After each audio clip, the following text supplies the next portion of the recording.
आज की इस मूवी में हम एक ऐसे इंसान को देखेंगे जो एक ऐसे टाइम लूप में फंस गया है जहां हर दिन रिपीट हो जाता है। इस समय में वह किसी के साथ कुछ भी कर सकता है क्योंकि इस टाइम में हर दिन रात के ठीक 12 बजने के बाद दोबारा वही दिन फिर से शुरू हो जाता है और वह बिना किसी मुश्किल के उसी दिन को दोबारा जी सकता है। लेकिन इस कहानी में वक्त तो तब पलट जाता है जब उस लड़के को पता चलता है कि इस टाइम में वह सिर्फ अकेला नहीं बल्कि एक लड़की भी फंसी हुई है जो कि उसी की तरह वह समय एंजॉय कर रही थी। आज की इसी कहानी में हम इसका पता करेंगे कि वो दोनों कैसे हर दिन अपने इसी समय को कैसे एंजॉय कर रहे थे और क्या वे दोनों कभी इस टाइम लूप से निकल भी पाएंगे या इसी टाइम लूप में वे जिंदगी भर इसी तरह फंसे रह जाएंगे। तो दोस्तों, Hindi explain film presenting the map of tiny perfect things. Movie के शुरुआत में हम एक मार्क नाम के लड़के को देखते हैं जो कि अपने कमरे में बैठकर अपने मॉम को कार में से जाते हुए देखता है। इसी के बाद हम देखते हैं मार्क अपने पिताजी और अपनी बहन के साथ बैठकर नाश्ता करता है। इसके बाद वो घर से साइकिल चलाते हुए बाहर निकल जाता है। यहाँ पर हमें पता चलता है कि जैसे कि मार्क को पहले से ही सब कुछ पता है कि अभी उसके साथ क्या होने वाला है। जैसे कि वह एक लड़की से मिलता है और वह लड़की पहले इससे कुछ पूछ पाती, वह उसे उस जगह का एड्रेस पहले ही बता देता है और यह वही जगह था जहाँ पे उस लड़की को जाना था। इसी के बाद हम मार्क को देखते हैं लॉटरी जीतते हुए। लेकिन आखिर मार्क को कैसे पता है कि आगे उसके साथ क्या होने वाला है? तो हमें इसी बात का जवाब रात के ठीक 12 बजे मिलता है, जहाँ पर रात के ठीक 12 बजते ही मार्क दोबारा उसी दिन को जीने लगता है, जिस वजह से दोबारा उसी के सामने वही सारी घटनाएं होने लगती हैं और वो दोबारा उसी समय को एंजॉय करने लगता है, जिस वजह से उसे सब कुछ पहले से ही पता होता है कि आखिर उसके साथ क्या होने वाला है। अब दोबारा दिन शुरू होने पर हम मार्क के मॉम को देखते हैं उसके ऑफिस जाते हुए, जिसके बाद वो हर दिन उसी तरीके से अपने मॉम और डैड के साथ नाश्ता करता है और साइकिल से दोबारा वापस चला जाता है। अब वह स्विमिंग पूल पहुंचकर एक लड़की को एक बॉल से बचाता है और यह वही लड़की थी जिसे मार्क ने उसे रास्ता बताया था और वह यही काम हर दिन करना शुरू कर देता है। लेकिन एक दिन एक मार्गरेट नाम की लड़की उस बॉल को पकड़ लेती है। लेकिन यहाँ पर मार्क को शक हो जाता है कि आज तक तो ये लड़की नहीं आई थी, तो क्या ये लड़की भी इस टाइम लूप में फंसी हुई है? मार्क उस लड़की का पीछा करता है लेकिन वो लड़की वहाँ से भाग जाती है। लेकिन जाते समय उस लड़की के पास से एक पोस्टर वहाँ पे नीचे गिर जाता है, जिस पोस्टर में किसी डॉग के मिसिंग की जानकारी होती है, जिस वजह से यह लड़की शायद उस डॉग को ही ढूंढने आई थी। अगले दिन से मार्क हर जगह उस लड़की को ढूंढना शुरू कर देता है लेकिन वह लड़की उसे नहीं मिलती। ऐसे ही कुछ दिन बीत जाने के बाद वह लड़की उसे दोबारा मिल जाती है, इसलिए मार्क बिना समय गवाए उस लड़की के पास जाता है और उसे अपने बारे में बताता है और लड़की भी उसे अपना नाम जेनी बताती है। मार्क उससे पूछता है क्या तुम्हारा खोया हुआ डॉग मिल गया? तब जेनी मार्क को बताती है कि नहीं, उसका डॉग वह नहीं था, ये तो ऐसे ही उस डॉग को ढूंढ रही थी। और बातों बातों में उसे भी पता चल जाता है कि जेनी भी उसी की तरह उस टाइम लूप में फंसी हुई है। और यह सब जानकर मार्क बहुत ज्यादा खुश हो जाता है कि चलो आखिर कोई तो मिला कि उसके जैसा है। लेकिन जेनी को देखकर नहीं लग रहा था कि वो खुश है, बल्कि ऐसा लग रहा था कि उसे भी मार्क के बारे में पहले से ही पता है। इसके बाद वो दोनों काफी ज्यादा बातें करते हैं और जाते समय मार्क जेनी से नंबर उसका मांगता है ताकि अगर कभी मार्क को इस टाइम लूप से बाहर जाने का रास्ता मिले तो उसके बारे में वो जेनी को भी बता सके। लेकिन हमें तो पता है कि आखिर मार्क ने जेनी का नंबर क्यों मांगा था। लेकिन यह सब जानकर तो मार्क काफी खुश था और अगले ही दिन जैसे टाइम रिसेट होता है तब मार्क सुबह उठते ही जेनी को गुड मॉर्निंग विश करता है, लेकिन तब जेनी का रिप्लाई नहीं आता। अब मार्क हमेशा अपना अलग अलग तरह का हेयर कट करके जेनी को अपना इमेजेस भेजा करता, लेकिन जेनी का रिप्लाई कभी भी नहीं उसे आता। लेकिन एक दिन हमेशा ऐसी कोशिश करते करते जेनी का रिप्लाई आ ही जाता है और इसी के बाद वो दोनों दोबारा मिलते हैं। वह उससे बात करते हुए बताता है कि उन दोनों को ऐसे घूमते हुए देखकर उसे ऐसा फील होता है कि जैसे कि पूरी दुनिया सो रही है और सिर्फ हम दोनों ही जाग रहे हैं। तब जेनी उसे बताती है कि हाँ, मुझे भी केवल ऐसा ही लगता है। मार्क उसे बताता है कि वह आर्ट स्कूल जाना चाहता है और जेनी बताती है कि उसे एस्ट्रोनॉट बनना है क्योंकि उसे अंतरिक्ष में काफी ज्यादा रुचि है और वह 4th डायमेंशन के बारे में भी जानना चाहती है। ये दोनों घूमते हुए एक तालाब के पास पहुँचते हैं जहाँ पर वह देखते हैं कि एक ईगल काफी शानदार तरीके से एक मछली को पकड़ता है और यह देखकर मार्क काफी हैरान हो जाता है क्योंकि यह एक किसी परफेक्ट मोमेंट की तरह था। तब जेनी उसे बताती है कि इस मोमेंट को देखने के लिए वो हमेशा यहाँ पे आती है। इसी के बाद ये दोनों एक रेस्टोरेंट जाते हैं जहाँ मार्क जेनी से कहता है कि हम दोनों तो आखिर एक ही टाइम में फंसे हुए हैं, तो क्यों ना हम एक परफेक्ट मोमेंट का तलाश करते रहें, क्योंकि ऐसा करने से आखिर कुछ ना कुछ तो नया होगा हमारी जिंदगी में। पहले तो यहाँ पे जेनी नहीं मानती, लेकिन कुछ समय बाद वह मार्क के साथ परफेक्ट मोमेंट को ढूंढने निकल पड़ती है और इन्हीं सब के बाद वो मार्क को 4th डायमेंशन के बारे में थोड़ा समझाने लगती है। वह बताती है कि ये 4th डायमेंशन 3rd डायमेंशन के ऊपर है। अगले ही सीन में हम इन दोनों को परफेक्ट मोमेंट एंजॉय करते हुए देखते हैं जहाँ पर एक कछुआ सड़क पार कर रहा होता है और उस कछुए को वहाँ से सही तरीके से जाने के लिए सभी लोगों ने अपना गाड़ी रोक कर रखा हुआ है। इसी तरीके से उन्हें कई सारे परफेक्ट मोमेंट मिलते हैं, जैसे एक बूढ़ी औरत को नाचते देखना, तालाब में पत्तों से खूबसूरत आकृति बनते हुए देखना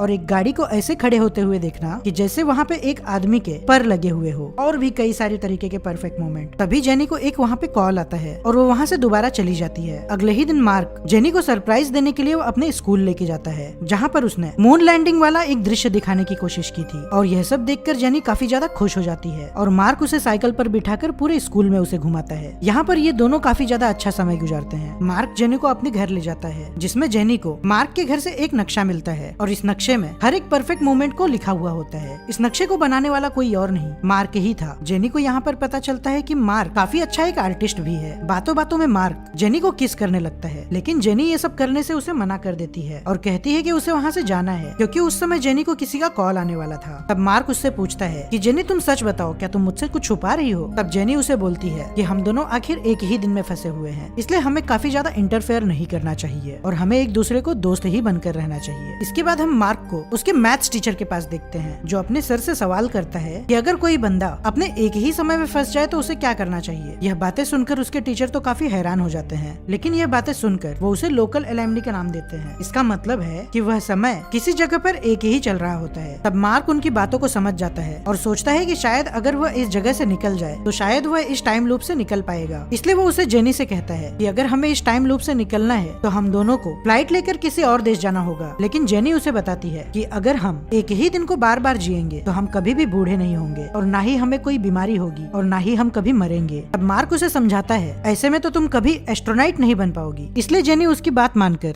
जापान की ओर निकल पड़ती है, लेकिन पता नहीं क्यों जेनी मार्क को बिना बताए उस प्लेन से नीचे उतर जाती है। और जब मार्क को पता चलता है कि जेनी प्लेन से उतर चुकी है तो ये भी प्लेन से उतरने की कोशिश करता है, लेकिन यहाँ पे वह देर हो चुका था, जिस वजह से उसे अकेले ही दूसरे शहर जाना पड़ता है। लेकिन जैसा मार्क ने सोचा था वैसा बिल्कुल नहीं होता और रात 12 बजते ही यह दिन दोबारा रिपीट हो जाता है और मार्क दोबारा अपने बेड पर जगता है। इसके बाद मार्क अपने पिताजी से बहुत अच्छे से बात करता है और अपनी बहन का स्पोर्ट्स भी देखने जाता है, जहाँ पर उसकी बहन हमेशा हार जाती थी, लेकिन उस दिन वह जीत जाती है। इसके बाद मार्क स्केटिंग करते हुए नीचे गिर जाता है, जिसमें उसे काफी चोट लग जाती है, इसलिए उसे तुरंत हॉस्पिटल ले जाया जाता है, जहाँ पर इसे जेनी भी दिखाई देती है। इसलिए जेनी का पीछा करते हुए मार्क को पता चलता है कि उसकी मॉम काफी ज्यादा बीमार है और मॉम के पास ज्यादा समय नहीं है और शायद इसी वजह से जेनी इस टाइम लूप से कभी निकलना ही नहीं चाहती थी, क्योंकि शायद अगर वो इस समय से निकल जाएगी तो शायद वो कभी अपनी माँ से दोबारा नहीं मिल पाएगी। अब अगले ही सुबह जब मार्क सुबह जागता है तब वह दौड़कर अपनी मॉम से जाके मिलता है, क्योंकि उसने बहुत दिनों से अपनी मॉम को नहीं देखा हुआ था। दूसरी तरफ हम जेनी को देखते हैं जो कि अपनी मॉम के साथ थी, जहाँ पर उसकी मॉम उसे समझा रही थी कि जेनी बेटा तुम्हें मेरे बिना जीना सीखना ही होगा, क्योंकि यही इस दुनिया का नियम है। आज तक जो भी इस दुनिया में आया है उसे एक ना एक दिन कभी ना कभी इस दुनिया को छोड़कर जाना ही होगा, इसलिए प्लीज तुम इस बात से उदास ना हो। अब हमें पता चलता है कि आखिर ये टाइम लूप क्यों शुरू हुआ। दरअसल जेनी कभी अपनी मॉम को खोना ही नहीं चाहती थी और इसी वजह से भगवान ने इसे इस टाइम लूप में फंसा दिया ताकि जेनी इस दुनिया में मार्क से मिले और वो अपनी जिंदगी की नई शुरुआत कर सके। और मार्क इस समय में इसलिए फंसा क्योंकि उसका इस दुनिया में मिलना उससे जरूरी था। अगले ही सीन में हम देखते हैं जेनी काफी ज्यादा उदास बैठी हुई थी, लेकिन तभी वह मिसिंग डॉग उसके पास आ जाता है और इसके बाद अपने दोस्त के साथ वो गेम खेलने लगती है। इसके बाद वो मार्क को ढूंढते हुए एक पुल के पास आती है, जहाँ पर मार्क भी उदास बैठा हुआ था। मार्क जेनी से बताता है कि मैं जानता हूँ कि तुम्हारी मॉम बहुत बीमार है और इसी वजह से तुम उस प्लेन से उतर गई। अगर मैं तुम्हारी जगह होता तो शायद मैं भी यही करता। इस पर जेनी उसे कहती है कि तुम जो भी बात कह रहे हो बिल्कुल सही है, लेकिन इसी समय से मैं अब तुम्हारे साथ अगले दिन में जाना चाहती हूँ, क्योंकि अब मैं अकेली नहीं हूँ, मेरे साथ तुम हो। अब इसी के बाद वे दोनों रात को 12 बजे एक दूसरे का हाथ पकड़कर अगले दिन में जाने का विश मांगते हैं कि तभी एक चमत्कार हो जाता है और वहाँ पर जोर से बारिश होने लगती है और रात 12 बजने के बाद भी उनका वह दिन कभी रिपीट नहीं होता और इसी का मतलब था कि गॉड ने शायद इनकी विश पूरी कर दी और ये दोनों अपने इस टाइम लूप से बाहर आ चुके थे। और यह बात जानकर इन दोनों की खुशी का ठिकाना ही नहीं था। ये दोनों मिलकर उस खोए हुए डॉग को लेकर उसके मालिक के यहाँ ले जाते हैं और मूवी यहीं पर खत्म हो जाती है। दोस्तों यही थी मूवी की कहानी।